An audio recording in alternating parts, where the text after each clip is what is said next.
Hello everyone, welcome to another episode of Leaderable.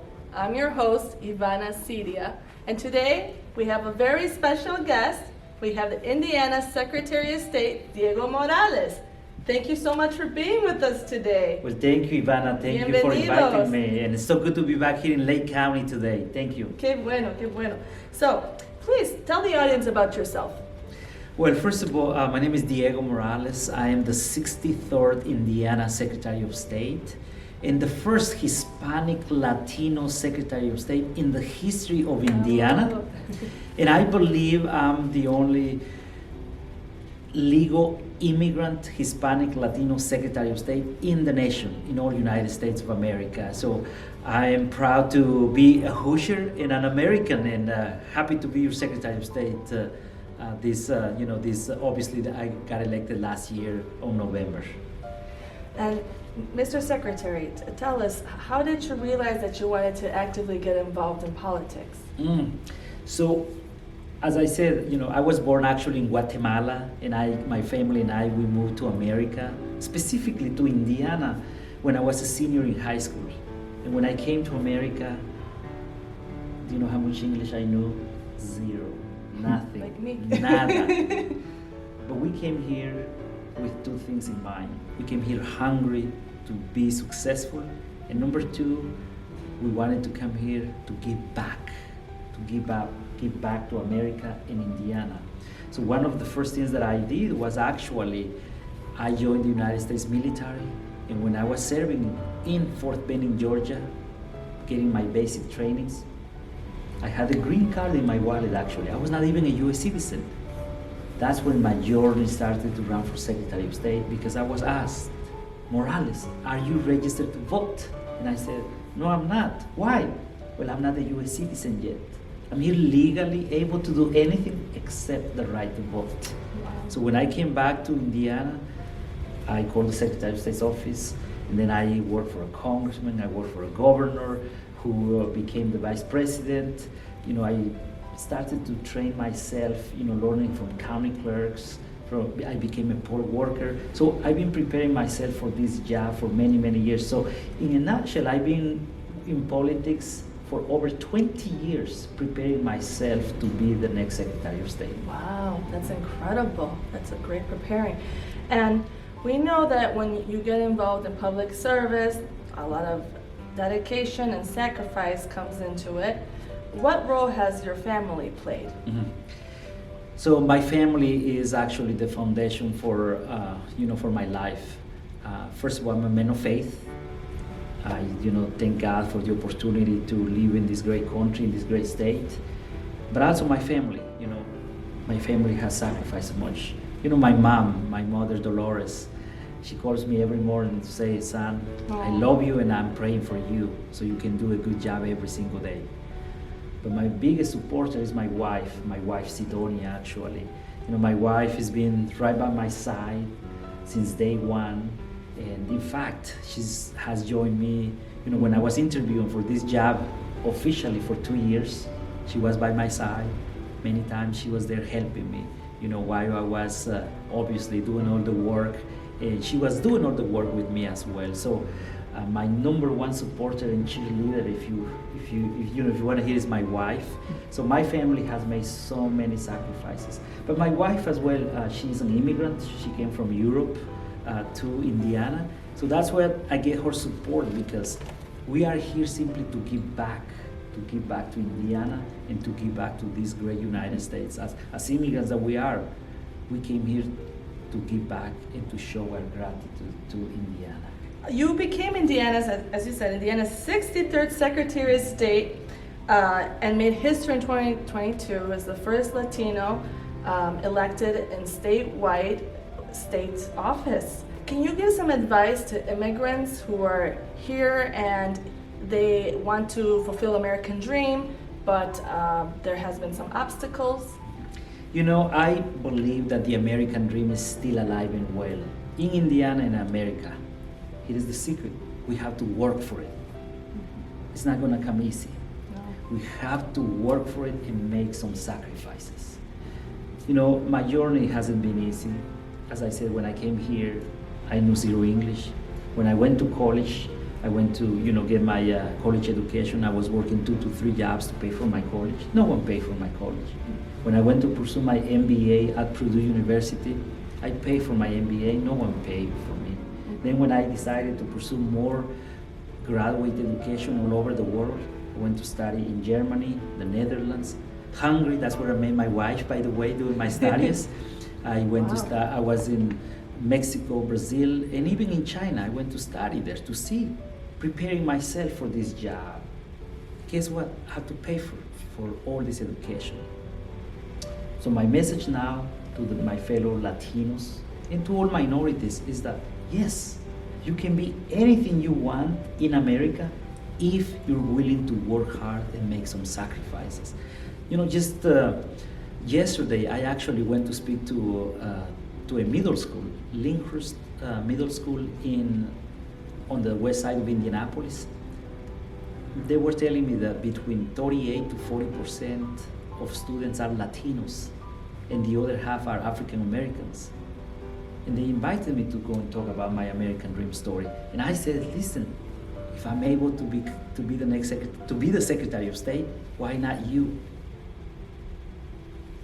These Latinos, from wherever they come from, they can be anything they want to be. They can be the next Secretary of State after me. They can be the next mayors, the next congressmen, the next senators, the next governor. Why not?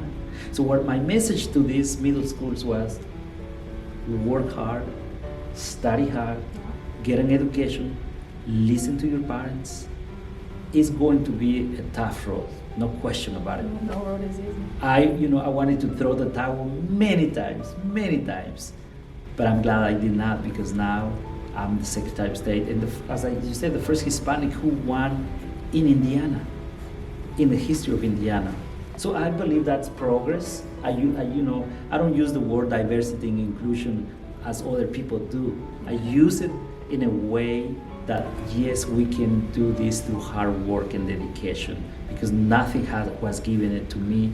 I have to earn it if you will.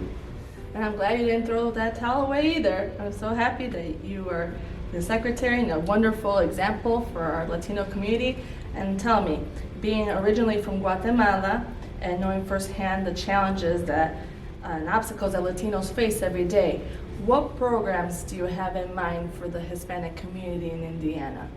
Well, I'm actually talking to the Latino community every single day, because they reach out to my office. We obviously serve all Hoosiers who live here in Indiana. And part of that, we have hired Latinos and Latinas in the Secretary of State's office. We have hired bilingual people in the Secretary of State's office. Wonderful. But at the same time, when I go to schools, to universities, I ask, students from a diverse background, if you want to do an internship in our office, come on over. If you want to do a fellowship, come on over. My job, as I see, is to open the doors and pave the way for the next generation of Hoosiers, whether they're Latinos or wherever they came from.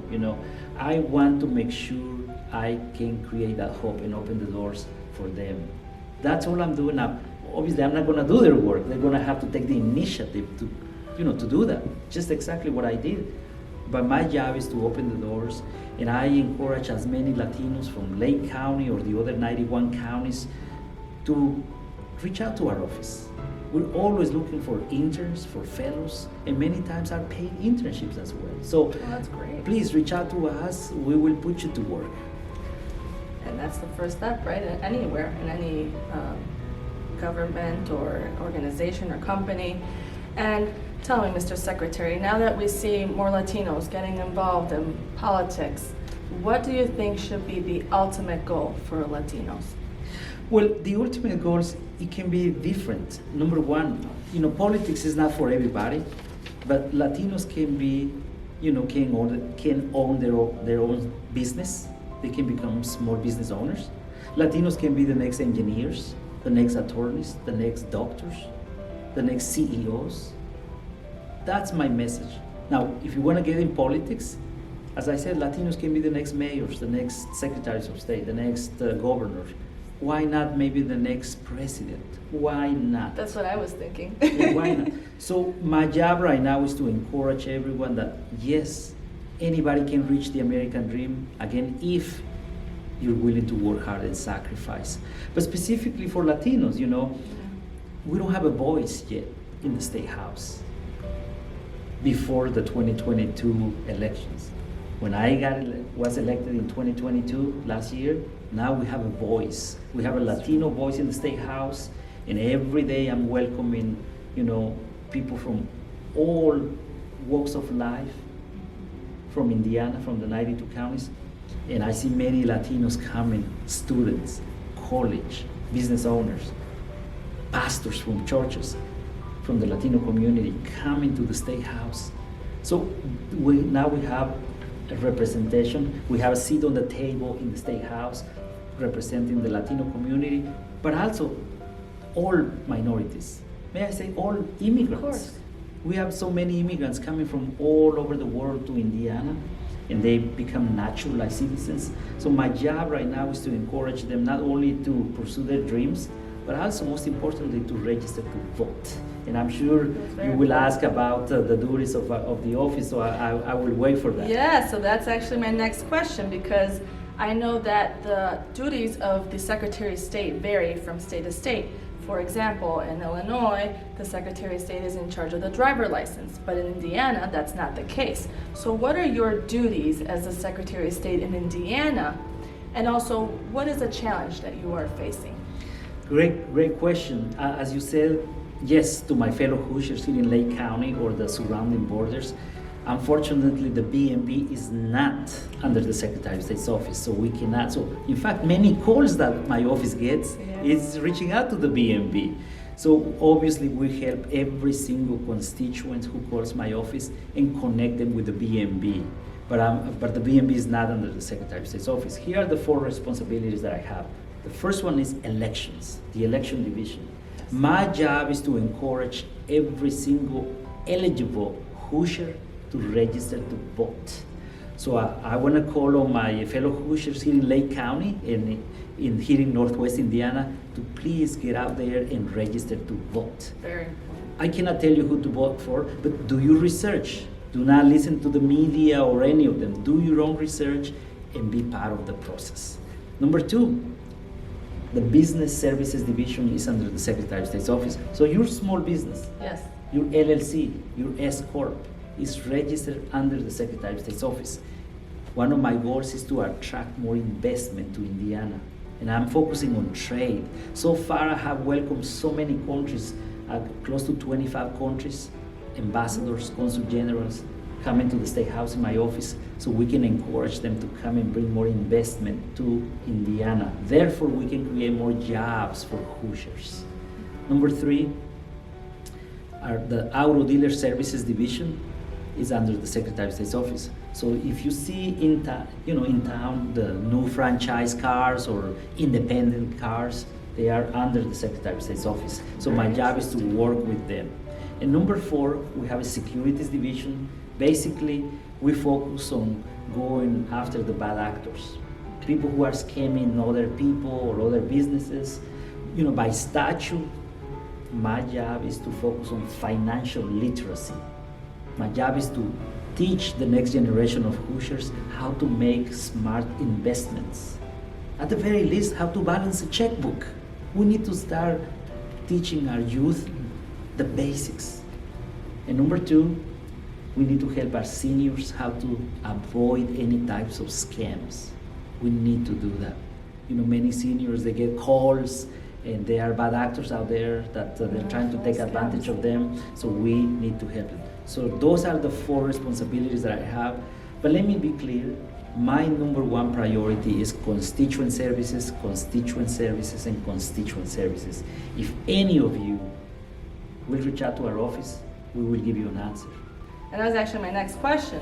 I know you've been a consultant, an entrepreneur. What advice do you give to the people, whether it's a woman or the youth, immigrants? What advice do you give in order to how to start a business? Well, as I said, under the business division of the Secretary of State's office, you can start your business, your LLC, with only $100. We will walk you through the simple steps to start your own business, whether it's consulting or wherever it is. Now, my advice to immigrants, to Latinos, or to all Hoosiers here, take risks, start your business. Of course, you need to make sure that you can take care of your family first, but you have to take risks in life. That's exactly what I've been doing my whole life since I arrived in America, taking risks, and taking risks. If you don't take risks in life, you're not gonna get so far. You'll never know. So start your own business, work hard. We Latinos are proud to showcase that we have good work ethics. We work hard. In fact, everybody sees us everywhere. We Latinos are everywhere, working hard every single day.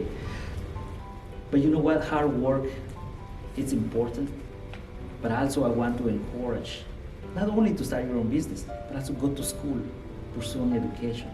Some people may say, well, college is not for everybody. That's okay too. Just, when I talk to the students in middle school or high schools, I encourage them to follow their dreams.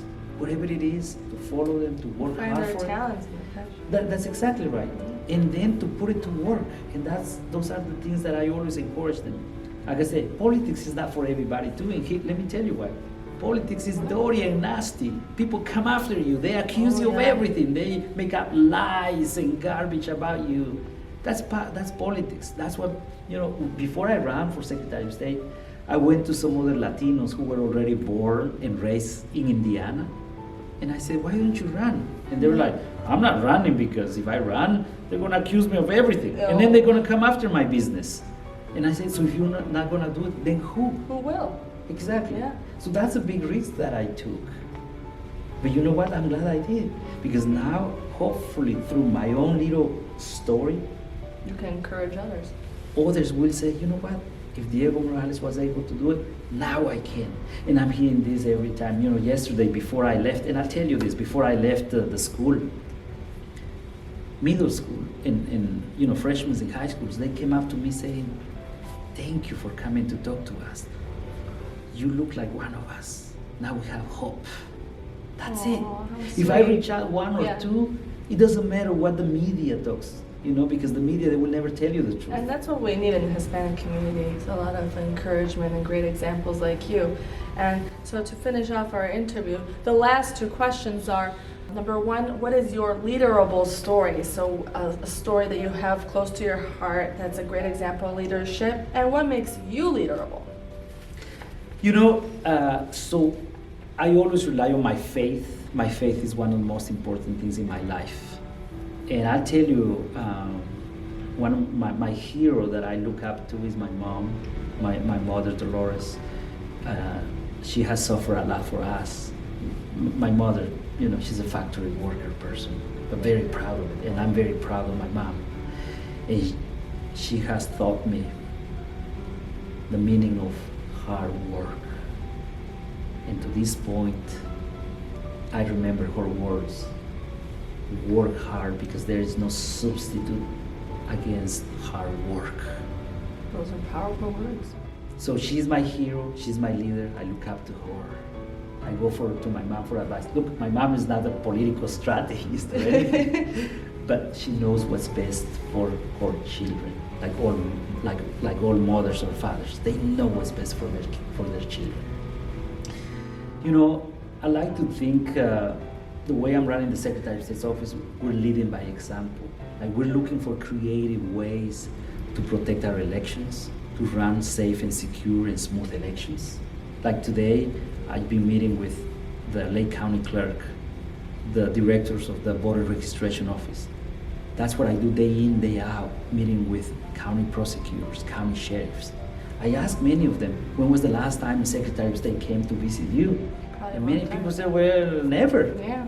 So I'm going above and beyond to reach out and work with local, state, and federal elected officials so we can work together. Because my ultimate goal is to make Indiana the best state in the union. I'm getting, people always, I'm getting this reputation that I put Indiana first everywhere I go. Like Indiana's the best state. Do you know that according to Forbes magazine, they name Indiana as the best state to do businesses? Yep. And we play a role on that because, as I said, you only pay $100 and we walk you through the simple process to start your own business. So my job right now is to continue to attract more investment. Therefore, we can create more prosperity for our fellow Hoosiers. That we will run smooth elections. That we will help our seniors to avoid any types of scams. That we will help our youth to learn how to make smart investments. We are going to make sure that Indiana will be a leader, not only in the Midwest, but in the country. But it's going to happen only with people like us, like immigrants like myself. You know, I tell people, I'm proud to be an immigrant. You can hear I have an accent. And you know why? I never change my accent, because behind my accent there is a story behind. And that is the story of the American dream, that I can only, you know, like my story as Secretary of State, it can only happen here in America. In no other country my story is even possible. Only in America, only in Indiana. So what I share with others right now is that to other fellow immigrants, let's show our gratitude to Indiana and America. And let's continue to protect that precious American dream for future generations, for your children. Yes. For our grandchildren someday. I want them to experience that American dream that I'm experiencing right now. So for me, every day is about protecting that American dream, and I'm gonna live by example to continue to do just that. Thank you so much, Secretary Diego Morales, for being with me today, for being with us, for all your advice and information and everything.